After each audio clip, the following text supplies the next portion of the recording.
ഫെബ്രുവരി 1 വിശുദ്ധ Henry Morse കത്തോലിക്കനായതിന് 5 തവണ arrest ചെയ്യപ്പെടുകയും 4 തവണ മോചിപ്പിക്കപ്പെടുകയോ രക്ഷപ്പെടുകയോ ചെയ്തു.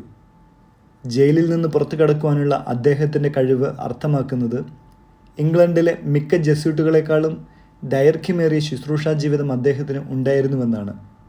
കേംബ്രിഡ്ജിൽ പഠനമാരംഭിച്ച അദ്ദേഹം ലണ്ടനിലെ ബെർണാഡ് ഇന്നിൽ നിയമപഠനം നടത്തി. അതേസമയം അദ്ദേഹം സ്ഥാപിത മതത്തിൽ കൂടുതൽ അസംതൃപ്തരാവുകയും കത്തോലിക്ക വിശ്വാസത്തിൻ്റെ സത്യത്തെക്കുറിച്ച് കൂടുതൽ ബോധ്യപ്പെടുകയും ചെയ്തു. ഫ്ലാൻഡേഴ്സിലെ ഡുവായ് ഇംഗ്ലീഷ് കോളേജിലെ കത്തോലിക്ക പള്ളിയിൽ അദ്ദേഹത്തെ സ്വീകരിച്ചു. തുടർന്ന് ആ ശരത്കാല സെമിനാരിയിൽ പ്രവേശിക്കുവാൻ തയ്യാറെടുക്കുവാൻ വേണ്ടി ഇംഗ്ലണ്ടിലേക്ക് മടങ്ങി. ഇംഗ്ലണ്ടിലെ തുറമുഖ അധികാരികൾ അദ്ദേഹത്തോട് മതപരമായ കാര്യങ്ങളിൽ രാജാവിൻ്റെ മേൽക്കോയ്മ അംഗീകരിച്ചുകൊണ്ട് വിശ്വസ്തതയുടെ പ്രതിജ്ഞയെടുക്കുവാൻ ആവശ്യപ്പെട്ടു.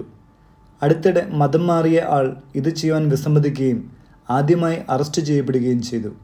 1618 രാജാവ് നൂറുകണക്കിന് മതപരമായ വിയോജിപ്പുകാരെ മോചിപ്പിച്ച് ഫ്രാൻസിലേക്ക് നാടുകടത്തിയപ്പോൾ മോചിപ്പിക്കപ്പെടുന്നതിന് 4 വർഷം മുമ്പ് അദ്ദേഹം തടവിലാക്കപ്പെട്ടു. മോർസ് ആദ്യം പോയത് ഡുവായിലേക്കാണ്. എന്നാൽ ഇംഗ്ലീഷ് കോളേജിൽ ധാരാളം വിദ്യാർത്ഥികളുണ്ടായിരുന്നു. അതിനാൽ അദ്ദേഹത്തെ റോമിലേക്ക് അയച്ചു. അവിടെ ദൈവശാസ്ത്രം പഠിക്കുകയും 1623 നിയമിതനാവുകയും ചെയ്തു. മോർസ് റോം വിടുന്നതിന് മുമ്പ് ജെസ്യൂട്ട് സുപ്പീരിയർ ജനറലിനെ കാണുകയും സൊസൈറ്റിയിൽ പ്രവേശിപ്പിക്കാൻ ആവശ്യപ്പെടുകയും ചെയ്തു. ഇംഗ്ലണ്ടിൽ തിരിച്ചെത്തിയാലുടൻ മോർസിനെ പ്രവേശിപ്പിക്കുമെന്ന് ജനറൽ പറഞ്ഞു.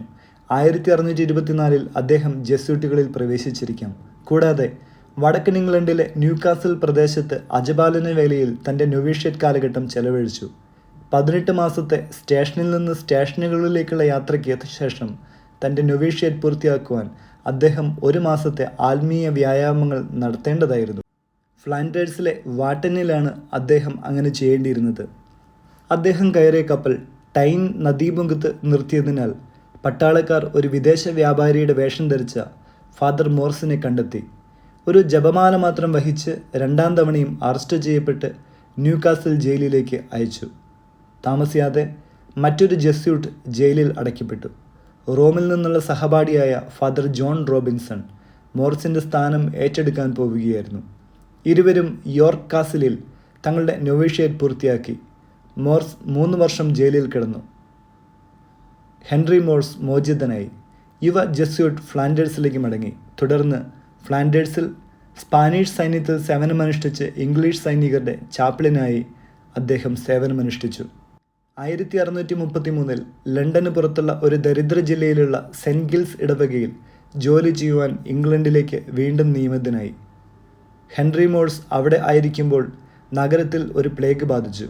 1635 അവസാനത്തോടെ നിരവധി ഒറ്റപ്പെട്ട കേസുകൾ കണ്ടെത്തി.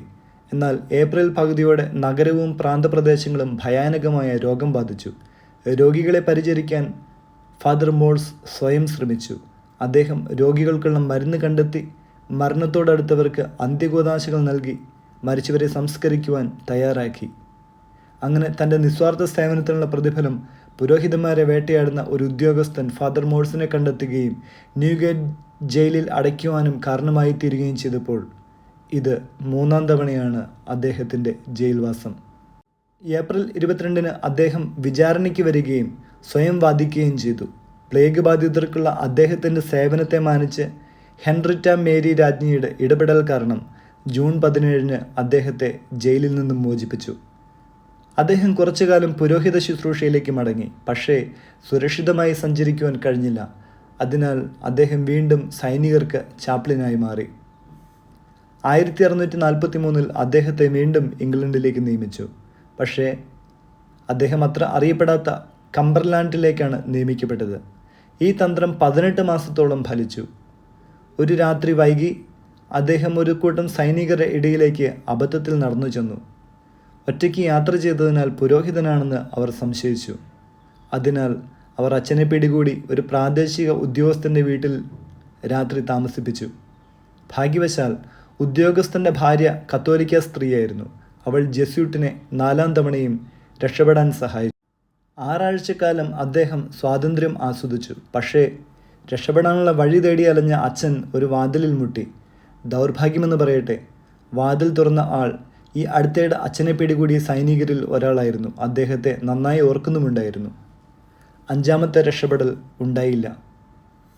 1645 ജനുവരിയിൽ ഹെൻറി അച്ഛനെ പ്രാദേശിക ജയിലുകളിൽ നിന്ന് ലണ്ടനിലെ ന്യൂഗേറ്റ് ജയിലിലേക്ക് മാറ്റുകയും ഓൾഡ് ബെയിലിയിൽ വിചാരണ ചെയ്യപ്പെടുകയും ചെയ്തു.